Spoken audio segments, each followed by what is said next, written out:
늦은 밤 잠자리에 누워 문득 이런 생각을 해본 적 있으신가요? 내가 만약 내일 아침 눈을 뜨지 못한다면 내 인생은 어땠다고 말할 수 있을까 하고 말입니다. 아마 대부분은 치열하고 열심히 살았다고 자부하면서도 가슴 한구석이 서늘해지는 기분을 느낄 것입니다. 죽음 앞에서는 우리가 평생 모은 통장의 잔고도 사회적 지위도 아무런 위로가 되지 않기 때문입니다.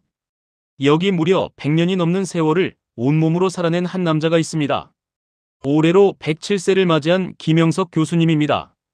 그는 일제강점기의 억압과 6.25 전쟁의 포화 그리고 지독한 가난을 모두 겪어냈습니다.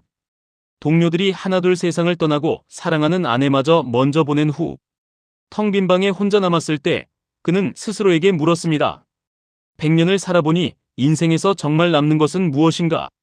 오늘 영상은 그 깊은 고독 끝에서 길어올린 삶의 정답에 관한 이야기입니다.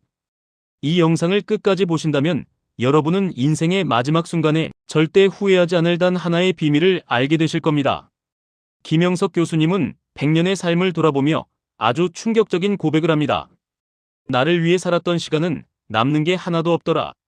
젊은 시절 우리는 흔히 착각합니다. 경쟁에서 이겨서 더 높이 올라가고 더 많은 것을 소유하면 행복할 것이라고 믿습니다.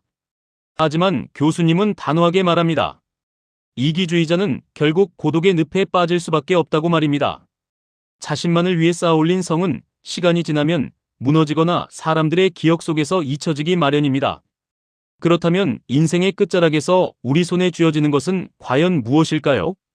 교수님은 딱 두 가지뿐이라고 하셨습니다. 하나는 내가 누군가를 진심으로 사랑했던 기억입니다. 그리고 다른 하나는 더불어 사는 사람들을 위해 내가 무언가를 베풀었던 수고로움입니다.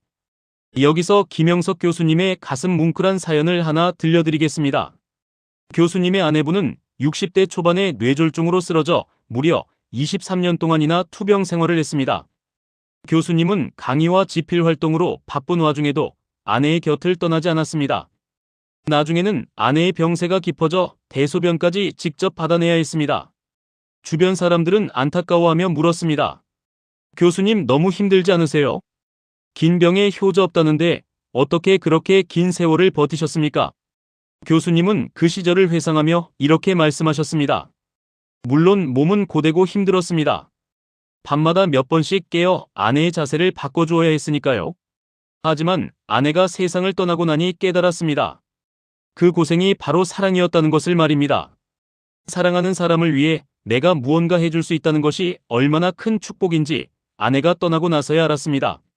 내가 편하려고 요양병원을 보냈다면 내 몸은 편했겠지만 지금 내 마음에는 후회만 가득했을 것입니다.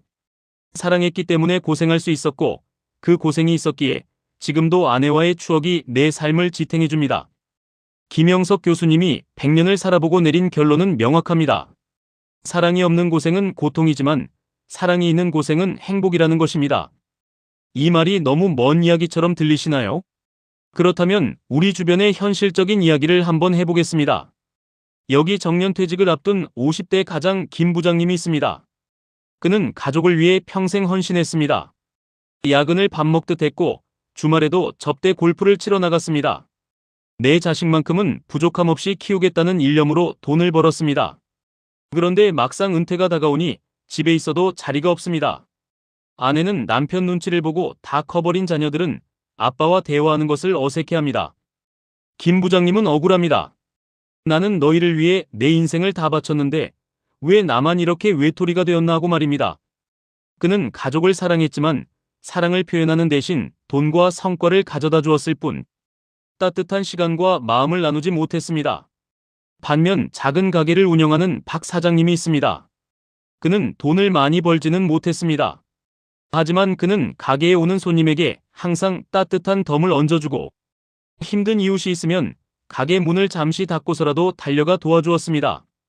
자녀들에게 비싼 학원은 못 보내줬지만 주말이면 함께 등산을 하며 아이들의 고민을 들어주었습니다. 나이든 박 사장님의 주변은 늘 시끌벅적합니다. 동네 사람들이 김장을 하면 가져다주고 자녀들은 주말마다 부모님 댁에 오는 것을 즐거워합니다. 김 부장님은 성공했지만 고독했고 박 사장님은 평범했지만 인생의 승리자가 되었습니다. 여러분이 오늘부터 김영석 교수님의 지혜를 빌려주는 사람이 되기로 결심한다면 어떤 일이 벌어질까요? 당장 1년 후 여러분의 삶은 많이 변해 있을 것입니다. 처음에는 손해보는 것 같고 어색할 수 있습니다. 하지만 3개월이 지나면 여러분의 인상이 바뀝니다. 항상 미간을 찌푸리며 경쟁하던 얼굴에서 온화하고 여유로운 미소가 피어납니다. 6개월이 지나면 여러분이 있는 공간의 공기가 바뀝니다. 가족들이 여러분 곁으로 모여들고 직장 동료들이 여러분에게 고민을 상담하러 올 것입니다. 그리고 1년 뒤 여러분은 깨닫게 될 것입니다. 내가 남을 위해 베푼 것이 결국 나를 가장 행복하게 만들었구나 하고 말입니다. 이 변화는 1년으로 끝나지 않습니다. 여러분의 남은 평생은 늙어가는 두려움 대신 익어가는 기쁨으로 채워질 것입니다. 나이 들미 쇠퇴가 아니라 더 많은 지혜와 사랑을 나눠줄 수 있는 어른이 되는 과정임을 알게 되기 때문입니다. 죽음이 다가왔을 때 여러분은 텅 빈 손을 보며 후회하는 것이 아니라 내 사랑을 받고 자라난 사람들을 보며 미소 짓게 될 것입니다. 북치특히 구독자 여러분, 행복은 움켜쥐는 것이 아니라 손을 펴서 나누어 줄 때 우리 곁에 머뭅니다. 오늘 하루 거창한 일이 아니어도 좋습니다. 퇴근길에 가족에게 빈손으로 가지 말고 따뜻한 붕어빵이라도 사서 들어가 보세요.